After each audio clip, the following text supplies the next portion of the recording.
நாம் அனைவரும் ஒரு நாள் முழுவதும் ஓடிக்கொண்டே இருக்கிறோம். ஆனாலும் நாள் முடிவில் எதுவும் சாதித்ததாக தோன்றுவதில்லை. நேரம் நம் கையை விட்டு நழுவி செல்வது போல் உணர்கிறீர்களா?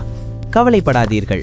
உங்கள் நாளை நிதானமாக, அதே சமயம் பயனுள்ள வகையில் எப்படி பயன்படுத்துவது என்று பார்ப்போம். ஒரு வெற்றிகரமான நாளின் முதல் படி அதை திட்டமிடுவதுதான். முந்தைய இரவே அல்லது காலையில் உங்கள் செய்ய வேண்டிய பணிகளை பட்டியலிடுங்கள். இது உங்கள் இலக்குகளை தெளிவுபடுத்தி எந்த பணிகளை முதலில் செய்ய வேண்டும் என்பதை அறிய உதவும். ஒரு நோட்புக் அல்லது டிஜிட்டல் ஆப் பயன்படுத்தலாம். எல்லா பணிகளும் ஒரே முக்கியத்துவம் வாய்ந்தவை அல்ல. அத்தியாவசியமான மற்றும் அவசரமான பணிகளை அடையாளம் காணுங்கள்.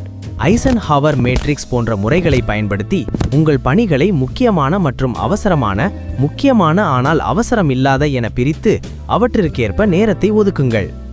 ஒவ்வொரு பணிக்கும் குறிப்பிட்ட நேரத்தை ஒதுக்குங்கள். டைம் பிளாக்கிங் என்ற உத்தி மூலம் ஒரு குறிப்பிட்ட நேரத்தில் ஒரு பணியில் மட்டுமே கவனம் செலுத்துங்கள். இடையூறுகளை தவிர்க்க உங்கள் போனை அமைதியாக்கி சமூக ஊடகங்களிலிருந்து விலகியிருங்கள். இது உங்கள் உற்பத்தி திறனை அதிகரிக்கும். தொடர்ந்து வேலை செய்வது சோர்வை ஏற்படுத்தும். சிறிய இடைவெளிகள் எடுத்துக்கொள்ளுங்கள். ஒரு குட்டி நடை, ஒரு கப் காஃபி அல்லது சில நிமிடங்கள் தியானம் செய்வது உங்கள் மனதை புத்துணர்ச்சியுடன் வைத்திருக்க உதவும். ஓய்வு என்பது நேரத்தை வீணடிப்பதல்ல, அது உங்கள் ஆற்றலை மறுசீரமைக்கும் ஒரு முதலீடு.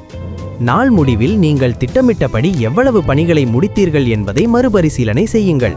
என்ன நன்றாக நடந்தது, எங்கு மேம்படுத்தலாம் என்று சிந்தியுங்கள். அடுத்த நாளுக்கான திட்டமிடலை இப்போதே தொடங்குங்கள்.